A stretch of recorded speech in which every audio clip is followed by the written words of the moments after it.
తెలంగాణ రాష్ట్రంలో సామాజిక ఆర్థిక విద్య ఉపాధి రాజకీయ మరియు కులగణనపై గౌరవ ముఖ్యమంత్రి గారు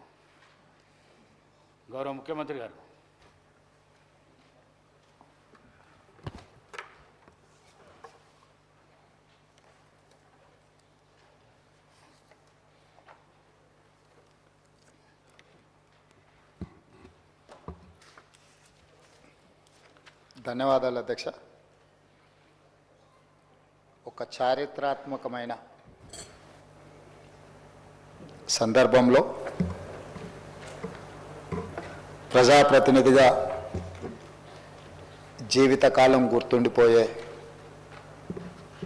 ప్రభుత్వ విధానాన్ని సభలో ప్రకటన చేయడానికి తమరు అవకాశం ఇచ్చినందుకు మనస్ఫూర్తిగా తమరికి కృతజ్ఞతలు, ధన్యవాదాలు తెలియజేస్తున్నా అధ్యక్ష. బలహీన వర్గాలకు సంబంధించి ప్రధానంగా ఈ సమాజంలో వాళ్ళకి సంబంధించిన లెక్కలు కానీ వివరాలు కానీ లేకపోవడం వల్ల వాళ్ళ యొక్క వివరాల కోసం ఎన్నో రోజుల నుంచి చర్చ జరుగుతున్న సందర్భంలో ఈ సభలో ఈరోజు సామాజిక ఆర్థిక ఉపాధి విద్య రాజకీయ మరియు కుల సర్వే 2024 నివేదికను ప్రవేశపెట్టడానికి అవకాశం ఇచ్చినందుకు మనస్ఫూర్తిగా మీకు ధన్యవాదాలు. రాష్ట్రంలో సామాజిక ఆర్థిక విద్య ఉపాధి రాజకీయ మరియు కుల సర్వే సమగ్ర ఇంటింటి కుటుంబ సర్వే నిర్వహించాలనే ముఖ్య ఉద్దేశంతో మంత్రిమండలి ఫిబ్రవరి 4, 2024న తీసుకున్న నిర్ణయం ప్రకారం తెలంగాణ శాసనసభ ఫిబ్రవరి 16, 2024న క్రింది విధంగా తీర్మానించింది. వెనుకబడిన తరగతుల, షెడ్యూల్డ్ కులాల, షెడ్యూల్డ్ తెగల మరియు మిగతా బలహీన వర్గాలకు చెందిన ప్రజల అభ్యున్నతి నిమిత్తం వివిధ సామాజిక ఆర్థిక విద్యాపరమైన ఉపాధి రాజకీయ అవకాశాల ప్రణాళికలను రూపొందించి అమలు పరిచేలా తెలంగాణ మంత్రివర్గము 4, 2024 తేదీన చేసిన సిఫార్సు మేరకు తెలంగాణ రాష్ట్రమంతటా సామాజిక ఆర్థిక విద్యాపరమైన ఉపాధి రాజకీయ కుల సర్వే కులగణన ఒక సమగ్ర ఇంటింటి కుటుంబ సర్వేను చేపట్టాలని సభ ఏకగ్రీవంగా తీర్మానించింది. ప్రభుత్వం జాగ్రత్తగా పరిశీలించిన తర్వాత రాష్ట్రంలోని వెనుకబడిన తరగతులు, షెడ్యూల్డ్ కులాలు, షెడ్యూల్డ్ తరగతుల ప్రజలు రాష్ట్రంలోని ఇతర బలహీన వర్గాల స్థితిగతులను మెరుగుపరచడానికి వివిధ సామాజిక ఆర్థిక విద్యాపరమైన ఉపాధి రాజకీయ అవకాశాల కోసం ప్రణాళికను రూపొందించి అమలుపరచడం కోసం తెలంగాణ రాష్ట్రమంతటా సామాజిక ఆర్థిక విద్యా ఉపాధి రాజకీయ మరియు కుల సర్వే చేపట్టడం కోసం 10/10/2024 తేదీన GOMS నంబర్ 18ని జారీ చేసింది. అధ్యక్ష, ప్రభుత్వం 19/10/2024 తేదీన 122/Cabinet/A2/2024 మెమో ద్వారా సామాజిక విద్య ఆర్థిక ఉద్యోగ రాజకీయ మరియు కుల సర్వే నిర్వహణను పర్యవేక్షించేందుకు గౌరవ నీటిపారుదల మరియు CAD ఆహార మరియు పౌర సరఫరాల మంత్రివర్యులు శ్రీ N. ఉత్తమ్ కుమార్ రెడ్డి గారి అధ్యక్షతన కమిటీ ఏర్పాటు చేసింది. సర్వే నిర్వహించేందుకు ప్రణాళిక శాఖ నోడల్ విభాగంగా నియమించబడింది. సర్వే విధి విధానాలను అవగాహన చేసుకునేందుకు మరియు ఉత్తమ విధానాలను అవగాహన చేసుకునేందుకు ఇతర రాష్ట్రాలైన కర్ణాటక మరియు బీహార్లలో జరిగిన వివిధ సర్వేలను క్షుణ్ణంగా అధ్యయనం చేయడం జరిగింది. అధ్యక్ష, ఈ అధ్యయన ఫలితాలను ప్రస్తుత CPC సర్వే విధాన రూపకల్పనలో అనుసంధానపరచడం జరిగింది. వివిధ ప్రజా సంఘాలు, సామాజికవేత్తలు, మేధావులు, ఇతర స్టేక్ హోల్డర్ల అభిప్రాయాలను పరిగణలోకి తీసుకొని ఈ క్రింది సర్వే షెడ్యూల్ని రూపొందించడం జరిగింది. అధ్యక్ష, A. House listing schedule, B. Survey schedule, C. ఎన్యూమరేటర్లకు మార్గదర్శకాలు, సర్వేలో సేకరించిన సమాచార రకాలు, సర్వే ఫారంలో మొత్తం 57 ప్రశ్నలు ఉండగా అదనపు ఉప ప్రశ్నలతో కలిపి మొత్తం 75 ఫీల్డులో సామాజిక ఆర్థిక విద్య ఉపాధి రాజకీయ మరియు కుల అంశాలకు సంబంధించిన సమాచారం సేకరించబడింది. సర్వే విధానం మరియు ప్రణాళిక రాష్ట్రంలోని ప్రతి జిల్లాను 150 కుటుంబాలతో కూడిన ఎన్యుమరేషన్ బ్లాక్గా విభజించబడింది. తద్వారా 94,261 ఎన్యుమరేషన్ బ్లాక్లను ఏర్పాటు చేయడం జరిగింది. ప్రతి ఎన్యుమరేషన్ బ్లాక్కి ఒక ఎన్యుమరేటర్ను మరియు ప్రతి 10 మంది ఎన్యుమరేటర్లకు పర్యవేక్షించడానికి ఒక సూపర్వైజర్ను నియమించడం జరిగింది. అధ్యక్ష, తద్వారా రాష్ట్ర వ్యాప్తంగా 1,03,889 ఎన్యుమరేటర్లను మరియు సూపర్వైజర్లను నియమించడం జరిగింది. క్షేత్రస్థాయిలో సర్వే సామాజిక ఆర్థిక ఉపాధి విద్య రాజకీయ మరియు కుల సర్వే 2024 నవంబర్ 6న హౌస్ లిస్టింగ్తో ప్రారంభమైంది. మొదటి దశలో హౌస్ లిస్టింగ్ 6 నవంబర్ నుండి 8 నవంబర్ 2024 వరకు 3 రోజుల పాటు నిర్వహించబడింది. అసలైన సర్వే 9 నవంబర్ 2024 నుండి గౌరవ తెలంగాణ గవర్నర్తో ప్రారంభమైంది. అధ్యక్ష, రాష్ట్రంలో సర్వే 6/11/2024న ప్రారంభమై 25/12/2024న పూర్తయింది. 50 రోజులు సర్వే ముగిసే సమయానికి మొత్తం సర్వే చేసిన కుటుంబాల సంఖ్య గ్రామీణ ప్రాంతాలలో 66,99,602 మరియు నగర ప్రాంతంలో 45,15,532 కాగా మొత్తం సర్వే చేసిన కుటుంబాల సంఖ్య 1,12,15,134. హౌస్ లిస్టింగ్ చేసిన మొత్తం 1,15,71,457 కుటుంబాలకు గాను 1,12,15,134గా ఉంది. ఇది సర్వే కవరేజ్ను 96.9% సూచిస్తుంది. ఇతర కారణాల వల్ల సర్వే చేయని కుటుంబాల మొత్తం సంఖ్య 3,56,229. ఎక్కువగా సర్వే చేయని కుటుంబాలు జిహెచ్ఎంసి మరియు ఇతర నగర ప్రాంతాలలో ఉన్నాయి. అదేవిధంగా అధ్యక్ష, రాష్ట్రంలో డేటా ఎంట్రీ 20/11/2024న ప్రారంభమై 25/12/2024న పూర్తి అయింది. డేటా ఎంట్రీ పూర్తి చేయడానికి మొత్తం 36 రోజుల సమయం పట్టింది. 2024 ఫిబ్రవరి 4న మంత్రిమండలి తీసుకున్న నిర్ణయానికి అనుకూలంగా సర్వే అన్ని అంశాల్లో 1 సంవత్సరం లోపు విజయవంతంగా పూర్తి చేయబడింది. అధ్యక్ష, ఫిబ్రవరి 4, 2024 నాడు నిర్ణయం చేసి ఫిబ్రవరి 4, 2025 ఈనాటికి సరిగ్గా సంవత్సరం పూర్తి చేసుకుంటున్న సందర్భంగా ఈ నిర్ణయము నివేదికగా మారి ఈ సభ ముందుకు ఒక ప్రభుత్వ అధికారిక డాక్యుమెంట్గా ఈరోజు సభలో ప్రవేశపెట్టినాం. అధ్యక్ష, అదేవిధంగా ఈ క్రింది సర్వే డేటా మరియు ఫలితాలను పూర్తిగా తెలంగాణ నివాసితులు ఎన్యుమరేటర్లుగా స్వచ్ఛందంగా చెప్పిన సమాచారంపై ఆధారపడ్డాయి. ఈ సర్వేలో నమోదైన కుటుంబాల ఆధారంగా రాష్ట్రంలో 3,54,77,554 మందిని సర్వే చేయడం జరిగింది. ఈ మొత్తం సామాజిక వర్గాల వారిగా సంఖ్య ఈ క్రింది విధంగా ఉంది. అధ్యక్ష, ఎస్సీలో 61,84,319 మంది ఉండగా ఇది మొత్తంలో 17.43% ఉంది. ఎస్టీలో 37,05,929 మంది ఉండగా ఇది మొత్తంలో 10.45% ఉంది. అధ్యక్ష, బీసీ ముస్లిం మైనారిటీ మినహా 1,64,09,179 ఉండగా ఇది మొత్తంలో 46.25% ఉంది. అధ్యక్ష, ముస్లిం మైనారిటీలో బీసీలు 35,76,588 ఉండగా ఇది మొత్తంలో 10.08% ఉంది. అధ్యక్ష, ముస్లిం మైనారిటీలో ఉన్న బీసీలను కలుపుకుంటే మన రాష్ట్రంలో మొత్తం బీసీలు 56.33% ఉంది. అధ్యక్ష, రాష్ట్రంలో ఈరోజు ప్రభుత్వం అమలు చేస్తున్న బీసీ రిజర్వేషన్లు ABCDE ఈ అన్ని గ్రూప్లలో 56.33% ఈరోజు బీసీ జనాభా ఉన్నదని చెప్పి నివేదిక మనకు తెలుపుతున్నది అధ్యక్ష.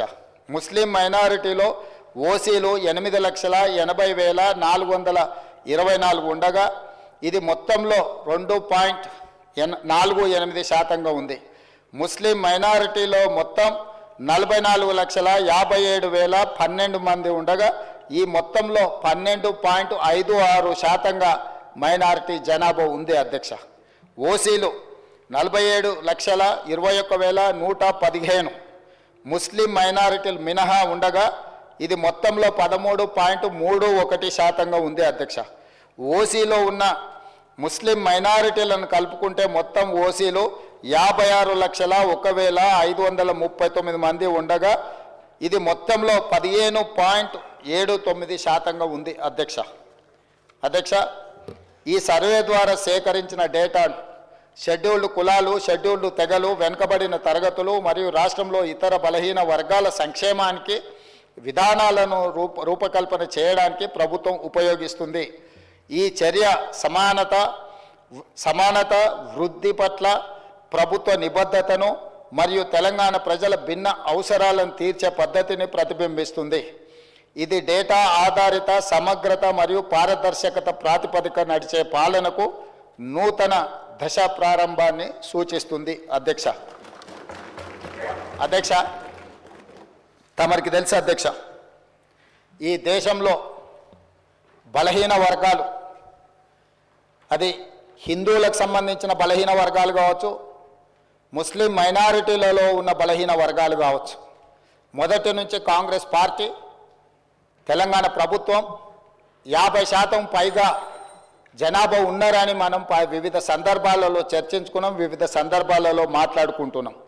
కానీ ఈ లెక్కలకు సహేతుకత కానీ ఒక పారదర్శకమైన ప్రభుత్వ పాలసీ డాక్యుమెంట్ కానీ లేకపోతే ప్రభుత్వం ఒక క్రమ పద్ధతిలో సేకరించిన సమాచారం కానీ లేకపోవడం వల్ల ఎవరికి వాళ్ళు ఏదో ఒక నెంబర్తో ఏదో ఒక చర్చల ద్వారా చర్చించుకున్నప్పుడు స్థానిక సంస్థల రిజర్వేషన్ల విషయంలో కావచ్చు, విద్యా ఉద్యోగ రిజర్వేషన్లు కావచ్చు, అమలు చేయాలన్నప్పుడల్లా కూడా న్యాయస్థానాలలో మనకు కొంత ఇబ్బందికరమైన పరిస్థితులు ఉన్నాయి అధ్యక్ష. ఈ బలహీన వర్గాల జనాభా లెక్కలకు సంబంధించి ఒకవేళ మనం ఆలోచన చేసి ఈ సభలో మాట్లాడుకోవాల్సి వస్తే, ఈ దేశాన్ని బ్రిటిషర్స్ పరిపాలించినప్పుడు 1931లో కులగణన జరిగింది తప్ప ఆ తర్వాత స్వతంత్ర భారతదేశంలో 75 సంవత్సరాలు పూర్తి చేసుకున్న సందర్భంలో ఎన్నిసార్లు జనాభా లెక్కలేసినా 2001 జనాభా లెక్కలు కావచ్చు, 2011 జనాభా లెక్కలు కావచ్చు, లేకపోతే 91 జనాభా లెక్కలు కావచ్చు, లేకపోతే వెనక్కి వెళ్తే 81 జనాభా లెక్కలు కావచ్చు, ఇట్లా ప్రతి 10 సంవత్సరాలకు ఈ దేశంలో లెక్కిస్తున్న జనాభాలో ఎస్సీ ఎస్టీల వివరాలు మాత్రమే పొందపరిచారు తప్ప బలహీన వర్గాలకు సంబంధించిన ఇతర కులాలు ఉపకులాలకు సంబంధించిన వివరాలను ఏ రోజు కూడా పొందుపరచకపోవడం వల్ల 75 సంవత్సరాలు పూర్తి చేసుకున్న ఈ భారత స్వతంత్ర దేశంలో బలహీన వర్గాల యొక్క లెక్కనే లేకపోవడము, బలహీన వర్గాలకు ఒక ఆవేదనగా, ఒక బాధగా మా హక్కులను కాలరాస్తుండ్రు, అసలు మమ్మల్ని మనుషులుగా కూడా మీరు గుర్తించడం లేదు, సమాజంలో జిత్తినే ఆబాది ఉత్తినే ఇస్సదారి అనే ఒక నినాదాన్ని నాయకుడు రాహుల్ గాంధీ గారు తీసుకోవడంతో వారు ఎన్నికల సందర్భంగా భారత్ జోడో యాత్రలో భాగంగా ఈ దేశ ప్రజలకు ఒక మాట ఇచ్చిండ్రు. కేంద్ర ప్రభుత్వాన్ని డిమాండ్ చేసిండ్రు. వారు కేంద్ర ప్రభుత్వం జనాభా లెక్కలు సేకరించినప్పుడు కులాల ప్రాతిపదికన కూడా జనాభాను సేకరించాలి, తద్వారా ప్రభుత్వం కేటాయిస్తున్న నిధుల విషయంలో కావచ్చు, నియమిస్తున్న ఉద్యోగాల విషయంలో కావచ్చు, ఆర్థిక రాజకీయ ఉపాధి ఉద్యోగ అవకాశాలలో వాళ్లకు సరైన న్యాయం చేయాలి. కాబట్టి దీన్ని ప్రభుత్వం ముందుకు తీసుకువెళ్ళాలి, ప్రభుత్వం పాటించాలి అని డిమాండ్ చేసిండ్రు. కానీ కేంద్ర ప్రభుత్వం ముందుకు రాలేదు. అయితే వారు ఆ రోజు ఈ తెలంగాణ రాష్ట్రంలో తమరికి తెలుసు, మహబూబ్ నగర్ జిల్లాలో మక్తల్ కృష్ణా నదిని దాటుతూ తెల్లవారుతుంటే రాహుల్ గాంధీ గారు తెలంగాణ రాష్ట్రంలో అడుగుపెట్టి 23 రోజులు మహారాష్ట్ర సరిహద్దుల్లో వారు మహారాష్ట్రకు వెళ్ళేటప్పుడు 23 రోజులు తెలంగాణ ప్రజలకు స్పష్టంగా చెప్పినారు, తెలంగాణ రాష్ట్రంలో మా ప్రభుత్వాన్ని ఏర్పాటు చేయండి, నేను తెలంగాణ ప్రజలకు నేను మాట ఇస్తున్నా, మేము అధికారంలోకి వచ్చిన తర్వాత మా ప్రభుత్వం కులాల ప్రాతిపదికన జనాభా సేకరణ చేసి బలహీన వర్గాల లెక్క ఎంతుందో లెక్క తేల్చి వాళ్లకు రాజకీయంగా రిజర్వేషన్లు కల్పిస్తాం, ఉద్యోగ ఉపాధి రిజర్వేషన్లు కల్పించే బాధ్యత మేము తీసుకుంటాం. ఇది సమాజానికి ఎక్స్రే. ఈ ఎక్స్రే ద్వారా ఎవరు ఎంతమంది ఉన్నారో వాళ్ళకి ఎలాంటి ఆర్థిక రాజకీయ ప్రయోజనాలను చేకూర్చాలో మేము చేస్తామని వారు చెప్పారు. అందుకే డిసెంబర్ 7, 2023 నాడు మనం అధికారం చేపట్టి అధికారంలోకి వచ్చిన తర్వాత ఎంబడే ఫిబ్రవరి 4 నాడు 2024 నాడు మంత్రివర్గంలో ఆమోదం చేసి ఫిబ్రవరి 6, 2024 నాడు సహచర మంత్రివర్గ సభ్యులు పొన్నం ప్రభాకర్ గారు ఇదే సభలో తమరి అనుమతితో తీర్మానాన్ని ప్రవేశపెట్టినము. ఆ తర్వాత పార్లమెంటు ఎన్నికలు 5-6 నెలలు ఈ ప్రక్రియకు పార్లమెంట్ ఎన్నికల వల్ల విఘాతం కలిగింది. కానీ ఈ ప్రభుత్వం మా నాయకుడు మేము ఇచ్చిన మాట ప్రకారం ఈ సమాజంలో కులగణన జరగాలి, కులగణనలో రాజకీయ ఆర్థిక సామాజిక అన్ని వివరాలను పొందుపరచాలన్న ఆలోచనతోటి ఈ కార్యక్రమాన్ని ముందుకు తీసుకెళ్లాలన్న లక్ష్యంతో మంత్రివర్గ ఉపసంఘాన్ని పెద్దలు ఉత్తమ్ కుమార్ రెడ్డి గారి అనుభవాన్ని దృష్టిలో పెట్టుకొని వారిని దామోదర్ రాజ్ నరసింహ గారిని, పొన్నం ప్రభాకర్ గారిని, దుద్దిల్ల శ్రీధర్ బాబు గారిని, సీతక్క గారిని కమిటీలో పెట్టి ఈ ప్రక్రియను మొత్తం ముందుకు తీసుకువెళ్లే ప్రయత్నం చేసినాం. ఈ ప్రక్రియలో భాగంగా బీహార్, అంతకుముందు కర్ణాటక రాష్ట్రాలు ఈ ప్రక్రియను చేపట్టి బీహార్ తీసుకొచ్చిన ఈ వివరాలను కోర్టులు కూడా వాటి మీద స్టే ఇవ్వడంతో తప్పిదం జరగొద్దు, ఇది పక్కడ్బందీగా ఉండాలి అని చెప్పి అధికారులను ఆయా రాష్ట్రాలకు పంపించినాం అధ్యక్ష. ఇదేదో ఆషామాషిగా ఇక్కడ ఉన్న కొద్దిమందిని పంచాయతీరాజు లేకపోతే ఏదైనా డిపార్ట్మెంట్కి సంబంధించిన క్రింది స్థాయి ఉద్యోగస్తులను పంపించే వివరాల సేకరణ కాదు అధ్యక్ష.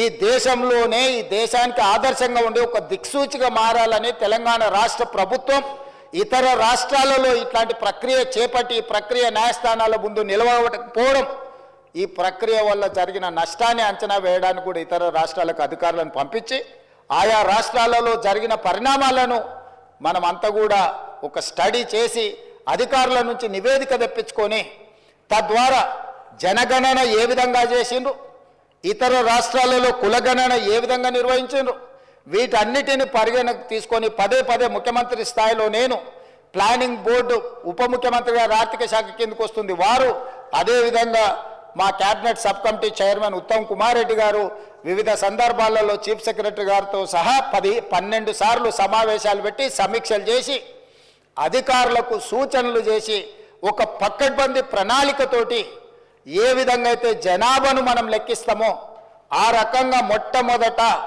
ఇండ్ల వివరాలు సేకరించే కార్యక్రమం చేపట్టిన అధ్యక్ష.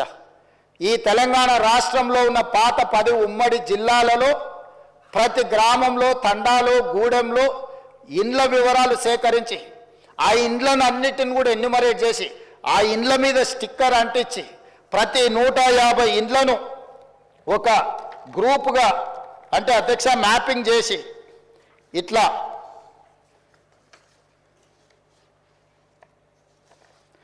ప్రతి ఇంటిని కూడా ప్రతి ఇంటికి స్టిక్కర్ అంటించి ప్రతి 150 ఇండ్లను ఇట్లా మార్కింగ్ చేసి ఈ రకంగా 150 ఇండ్లను ఒక యూనిట్ కింద ఒక బ్లాక్ కింద గుర్తించి ప్రతి యూనిట్ని ఈరోజు నేను ఇంతకుముందు చెప్పినట్టు 94,000 పైచిలకు యూనిట్లుగా గుర్తించి వీటి ప్రతి ఏరియాకు ఒక్కొక్క ఎన్యూమరేటర్ని ఇచ్చేసి ఈ 150 ఇండ్లను రోజుకు 8 నుంచి 10 కంటే ఎక్కువ చేయకూడదు. ఎందుకంటే 10 కంటే ఎక్కువ చేస్తే వాళ్ళు తొందరపాటులో హడావిడిగా చేయాలన్న నిర్ణయంతో వాళ్ళు తప్పర్లు జరగడానికి అవకాశం ఉంటుందని చెప్పి వివిధ డిపార్ట్మెంట్లకు సంబంధించిన వాళ్ళు teachers, agriculture extension officers, anganwadi teachers, IKP ఏపీఎంలు, bill collectors and assistant bill collectors, ward officers, Indira Kranti పథకం book keepers, chairman, environment engineers, Panchayati Raj secretary, junior assistant, record assistant, typist, work inspector, ఇట్లా ప్రభుత్వంలో ఉన్న వివిధ శాఖలకు సంబంధించిన అధికారులను ఈరోజు మనం వాళ్ళందరినీ పెట్టి ప్రతి ఇంటికి ఇలాంటి స్టిక్కర్ను అంటించిన అధ్యక్ష. మొదటి 3 రోజులు ఈ రాష్ట్రంలో ఉన్న అన్ని గృహాల యొక్క వివరాలను సేకరించి ఆ వివరాలన్నిటిని కూడా ప్రతి ఒక్కరి ఇంటికి ఇట్లా స్టిక్కర్ అంటించి ఫస్ట్ ఇండ్లను గుర్తించడం జరిగింది అధ్యక్ష.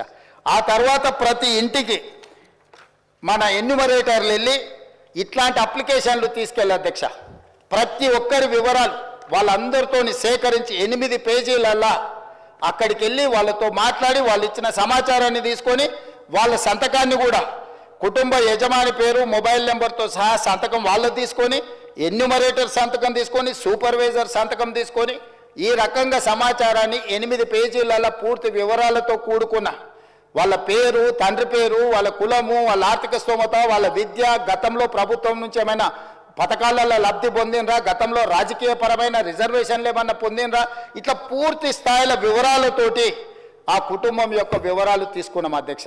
ఇవన్నీ మాన్యువల్గా సేకరించి 76,000 మంది డేటా ఎంట్రీ ఆపరేటర్స్ని పెట్టి ఏ ఎన్యూమరేటర్ అయితే 150 ఇండ్లకి వెళ్ళి చేసిండో అతనే డేటా ఎంట్రీ ఆపరేటర్ దగ్గర కూర్చొని ఒక్కొక్క పేజీ తీసి కంప్యూటరీకరణ చేపించి పూర్తిగా ఈ డేటానంతా కూడా 76,000 మంది డేటా ఎంట్రీ ఆపరేటర్లు 36 రోజులు కష్టపడి ఈ మొత్తం అంతా కూడా క్రోడీకరించింది అధ్యక్ష. ఈరోజు ఇంత పకడ్బందీగా ఇందులో ఉండే పని చేసే వాళ్ళకు కూడా ఉద్యోగస్తులకు కూడా వాళ్ళకు ఒక బుక్లెట్ అధ్యక్ష. రాష్ట్ర స్థాయిలో ఎన్యూమరేటర్లకు శిక్షణ ఇచ్చినాం, ఆ తర్వాత జిల్లా స్థాయిలో సూపర్వైజ్ చేసే వాళ్ళకి శిక్షణ ఇచ్చినాం, ఆ తర్వాత మండల స్థాయిలో పనిచేసే వాళ్ళకి ఇచ్చినాం, ఆ తర్వాత ప్రతి 150 ఇండ్లకు వెళ్ళే వాళ్ళకు కూడా శిక్షణ ఇచ్చి ఎక్కడ తప్పు జరగకుండా ఎలాంటి ఇబ్బంది జరగకుండా వాళ్ళకు ఒక బుక్లెట్ ఇచ్చి ఒక మాన్యువల్ అంటే గైడ్ లైన్స్ లాగా ఒక పుస్తకం ఇచ్చి అధ్యక్ష వాళ్ళందరినీ కూడా వాళ్ళకి శిక్షణ ఇచ్చి ప్రభుత్వం పకడ్బందీగా వీళ్ళందరినీ కూడా వినియోగించుకున్నప్పుడు వాళ్ళందరికీ కూడా జీతభత్యాలు ఇచ్చినాం అధ్యక్ష. అంటే ప్రభుత్వ ఉద్యోగులైనా జీతమే కాకుండా అదనంగా పనిచేయించుకున్నందుకు కూడా వాళ్ళకు జీతభత్యాలు ఇచ్చి 160 కోట్ల రూపాయలు ఖర్చు పెట్టి ఈరోజు ఒక నిర్దిష్టమైన పకడ్బందీ సమాచారాన్ని ఈరోజు సేకరించినాం అధ్యక్ష. 7 దశాబ్దాలుగా పైగా ఈరోజు బలైన వర్గాలకు సంబంధించిన వాళ్ళు కావచ్చు, మైనారిటీలు కావచ్చు, మేము ఎంతమంది ఉన్నామో మా లెక్క మాకు చెప్పండి అన్నారు అధ్యక్ష. కనీసం మాకు నిధులు, మా రిజర్వేషన్లు లేకపోతే మా ఉద్యోగ ఉపాధి అవకాశాలలో మేము మా భాగం అడగాలి అని అంటే కనీసం మా లెక్క తేల్చండి అని అంటే ఎవ్వరు కూడా వాళ్ళ మొలకించిన వాళ్ళు లేరు అధ్యక్ష. అందుకే ఈరోజు ఈ ప్రభుత్వం స్పష్టంగా నిర్ణయం తీసుకొని ఇది ఒక చారిత్రాత్మకమైన నిర్ణయం, రేపు సమాజం యొక్క అభివృద్ధికి ఇది ఒక దిక్సూచిగా ఒక మోడల్ డాక్యుమెంట్గా మారుతుందని చెప్పి ఈరోజు ఒక పకడ్బందీ ప్రణాళికతో చర్య తీసుకున్నాం అధ్యక్ష. అందుకే ఈరోజు కమిషన్ ఇచ్చిన నివేదికను క్యాబినెట్ సబ్ కమిటీ స్వీకరించి ఈరోజు ఉదయం క్యాబినెట్లో దాన్ని చర్చ పెట్టి క్యాబినెట్లో ఆమోదింపజేసి ఈరోజు ఈ సభలో ప్రకటన చేస్తున్నాం అధ్యక్ష. ఎందుకంటే దీనికి పూర్తి స్థాయిలో చట్టబద్ధత కల్పించాలి.